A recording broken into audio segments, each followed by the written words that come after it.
Aloha, everybody! It is I, the Great Clement, and I am back once again to play yet another Sonic the Hedgehog game.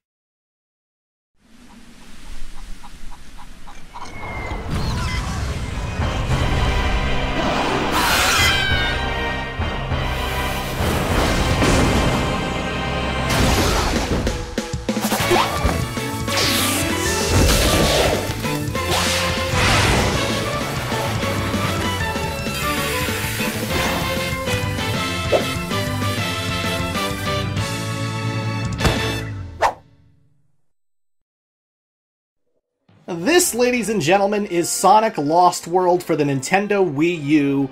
It was released in 2013, and then 2 years later they ported this over to PC and Steam so that people could experience it on that platform. But I got the 2013 Wii U version. That's the version I'm most comfortable with, and it does have exclusive DLC levels in it that I would like to show off. This game is very different from the Unleashed Colors Generations boost formula that we've been accustomed to so far, and it's very parkour-centric and a little bit Mario-inspired as well. It's an interesting game. Let's get into it.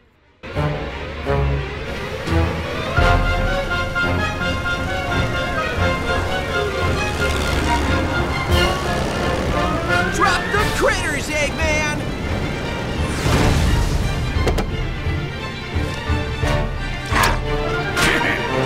If you insist. Whoa, that's harsh!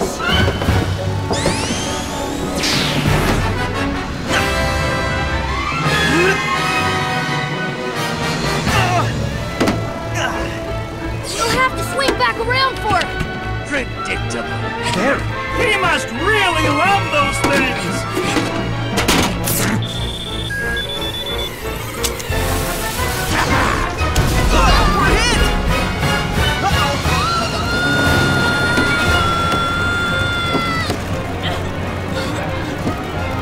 Whoa! What's that in the clouds? That must be the Lost Hex. Cool! Less looking, more landing! Alright, I can land this, but it's gonna be bumpy.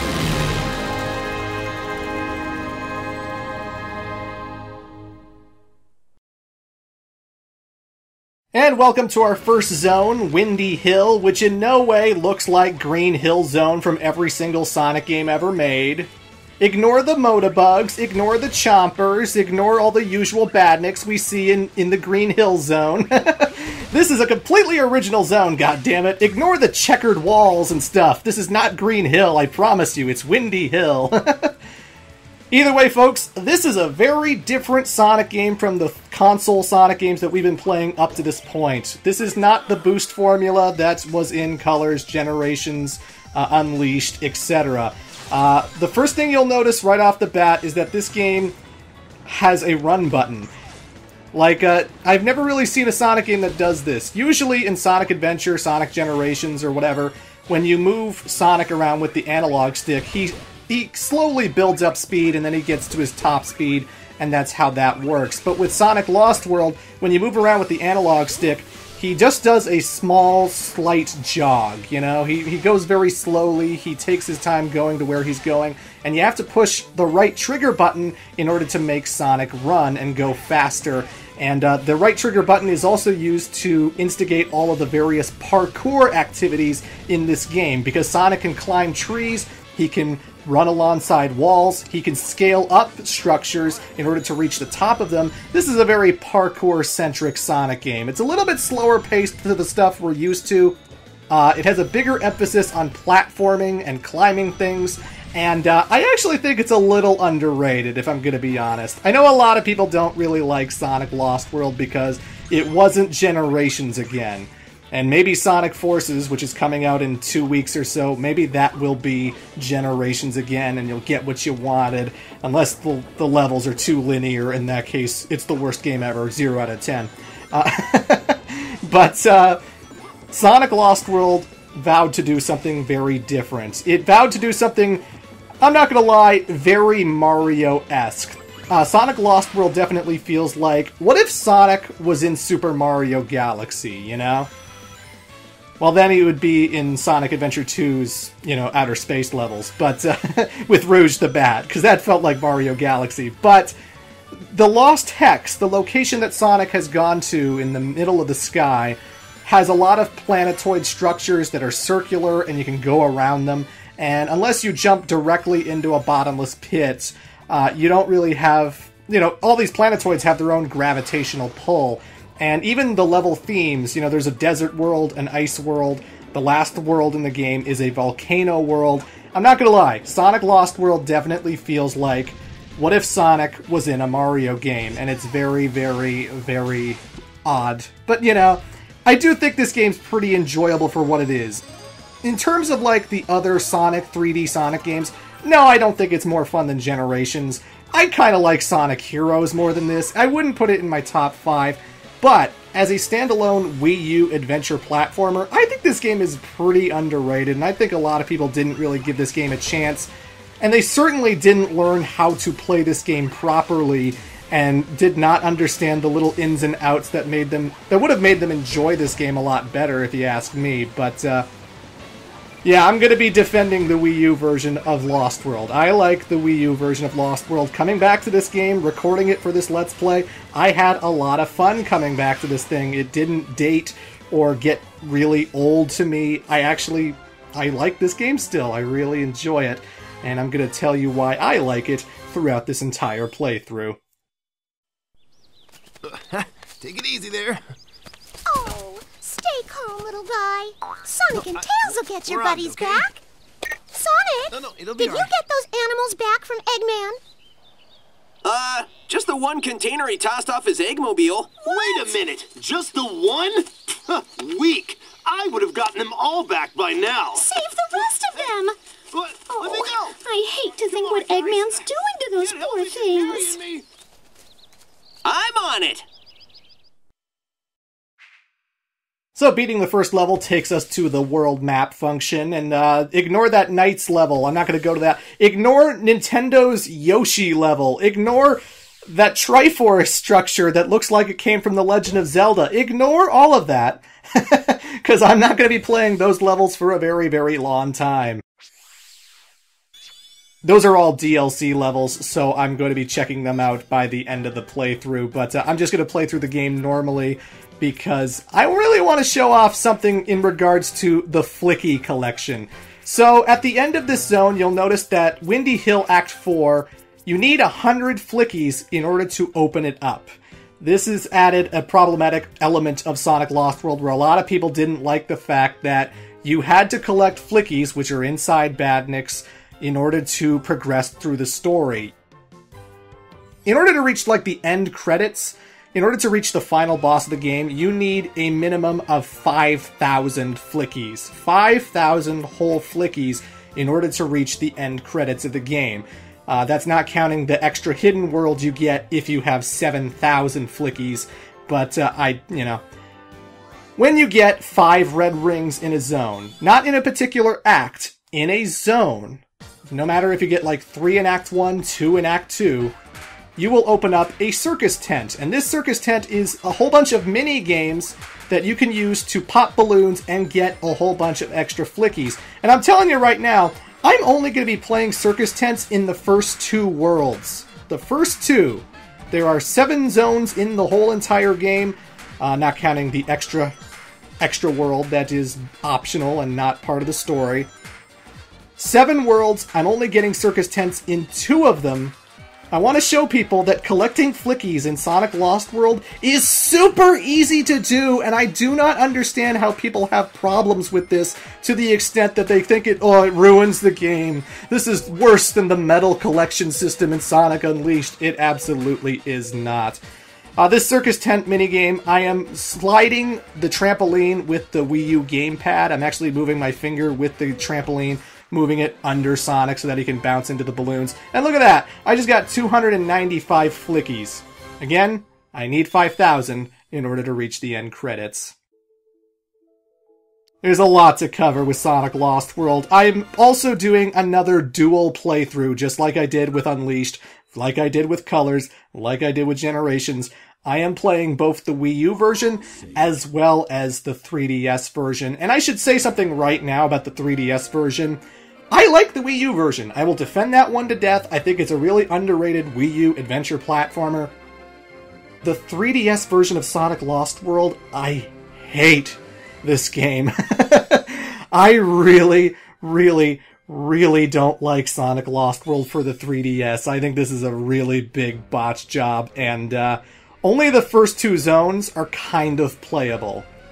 You're going to see Windy Hill, and you're going to think it's playable. Trust me. Beyond Windy Hill and stuff, this game gets so much worse. But the cutscenes in the 3DS version are exactly the same as the Wii U one, except the quality is obviously much, much worse because it's on a 3DS and it's not HD. But no text dialogue, no text boxes with like still frames like in every other Sonic game. It's just the usual cutscenes that are in the Wii U version. So you're not getting any extra story beats like if it was Sonic Colors with the Mother Wisp and stuff like that. We're getting the same content story-wise, no matter which version you're playing. But, so yeah, I'm going to be alternating between the Wii U levels as well as the 3DS levels when I'm going through this whole entire game. I just did Windy Hill 1, so now I'm doing Windy Hill 1 on the Nintendo 3DS. Technically, I'm not doing it yet. This is the Windy Hill tutorial stage. This is the first stage that you play as the game boots up. And, I get the feeling Windy Hill 1 was a much bigger stage, but then they split it into two stages just so that this tutorial stage could exist, because Dimps, I don't know what it is about Dimps and Lost World 3DS, but man, they made some gigantic levels for this friggin' game, and they never knew when to stop. They never play-tested this thing, dying constantly to the various bullshit elements that this game has to offer, and thought to themselves, you know, maybe this game's a little too big. Maybe we should shorten the levels.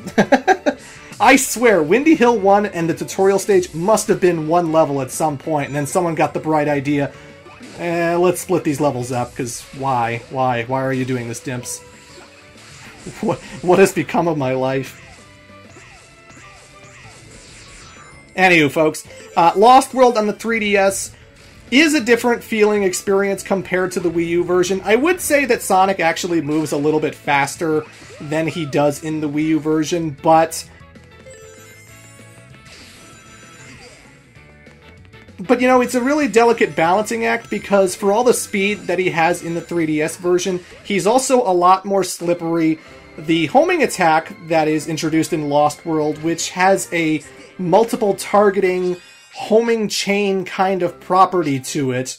Like, here's the weird thing about the homing attack in Lost World, okay? Both Wii U and 3DS version. If you're facing more than one badnik, Sonic will get more than one reticle facing all of these enemies.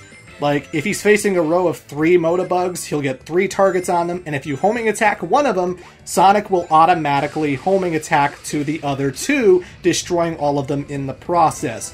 No other Sonic game has really done this, and if I'm going to be honest, I don't think Sonic games should ever do this ever again. The Wii U version, it's not really that problematic in the Wii U version. I never found myself dying a lot or hitting things I didn't want to hit in the Wii U version, because in the Wii U version, you don't homing attack springs, you don't homing attack switches, you don't homing attack item boxes, and all the things that you shouldn't be homing attacking like you do in the 3DS version, but in the 3DS version, you homing attack goddamn everything, and for some reason, the memory on the homing attack lasts so long. Like, you could hit a spring, and it will remember that you locked onto that spring, so like, when you go to homing attack a badnik far ahead, and then you just like, go backwards and hit the spring you already hit, because the game's just really dumb, and you'll see elements of that in the future levels. Because, oh my god, this game sucks. Again, the first zone, Windy Hill, on the 3DS version is a lot more playable. I'm telling you, this game gets so much worse. But, you'll notice, when we played the Wii U stage, there was a laser wisp. And now that we're going through this 3DS stage, this is a new wisp introduced to Sonic Lost World. But, the wisps are back. The wisps from Sonic Colors are back. And some people may be asking, well, why are they back? This is not about Eggman's incredible interstellar amusement park. We're not in outer space. Takashi Iizuka clarified during one of the Sonic Boom Sonic convention things that, or I think it was maybe an interview or something, but he clarified that some of the Wisps went back into outer space and stayed with Planet Wisp, and some of them stayed behind and stayed on Earth. And now Wisps are on Earth so that Sonic can take advantage of them in future games and stuff. And I think there are going to be Wisps in Sonic Forces as well, coming 2 weeks from now. I haven't seen much gameplay of Sonic Forces. I'm trying to go into that game very blind, but yeah, the Wisps are back. They're here to stay.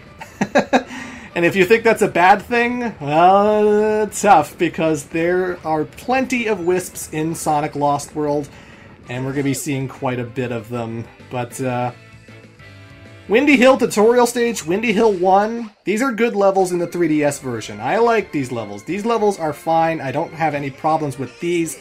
But man, as the game goes on, the 3DS version is just going to get so much worse.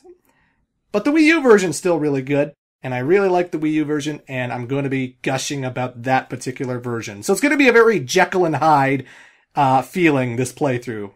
One half of it I'm really going to like, one half of it I'm really gonna hate. Either way, folks, this has only been part 1. Come back for part 2 when we get introduced to the main antagonists of the game, the Deadly Six. Till then.